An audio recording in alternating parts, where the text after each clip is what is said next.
ఇంకో చిన్న విషయం ఏంటంటే వాళ్ళు ఈ సినిమా తీస్తున్నారు, ఇంత పబ్లిసిటీ వచ్చేస్తుందని చెప్పి కొంతమంది ఈ సినిమా రైట్స్ బాయి, ఈ సినిమా కథ మాది. ఇది కథ కాదు, ఇది జీవిత చరిత్ర. 100 సంవత్సరాల పైన చరిత్రకి ఎవరికి రైట్స్ అనేది ఉండదు. ఎవరైనా తీసుకోవచ్చు, కాపీ రైట్ ఉండదు దానికి, ఎవరైనా తీసుకోవచ్చు. ఇవాళ గాంధీ గారి గురించి సినిమా తీయాలని ఉందనుకోండి, తీసుకోవచ్చు. నేను రామసత్యాన్ గారికి తీయాలంటే ఆయన తీయొచ్చు, ఎవరైనా తీయొచ్చు. అందుకని వాళ్ళందరూ మాకు నోటీసులు ఇచ్చారు. ప్రొడ్యూసర్తో పాటు డైరెక్టర్తో పాటు నాకు కూడా నోటీస్ వచ్చింది. ఏమిటి అని చూస్తే ఇది సినిమా మాది, మేమే చేసాం, ఈ నాటకం మేమే రాసాం, దీని మీద రైట్స్ మాకే ఉన్నాయని. కోర్టుకు కూడా వెళ్ళాల్సిన అవసరం లేదు.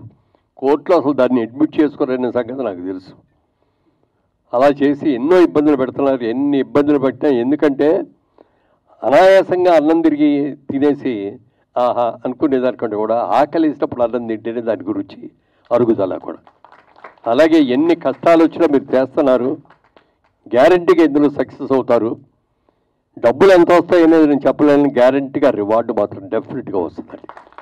ఇది చక్కగా తీస్తే స్టేట్ అవార్డే కాదు, నేషనల్ అవార్డు కూడా రావాలని మనస్ఫూర్తిగా కోరుకుంటూ, ఇంత మంచి విజయం ఇంతమంది చిన్న చిన్న నిర్మాతలందరూ కూడా సహకరించి చేస్తున్నందుకు అందరినీ కూడా మనస్ఫూర్తిగా అభినందిస్తూ సెలవు తీసుకున్నాను. Thank you.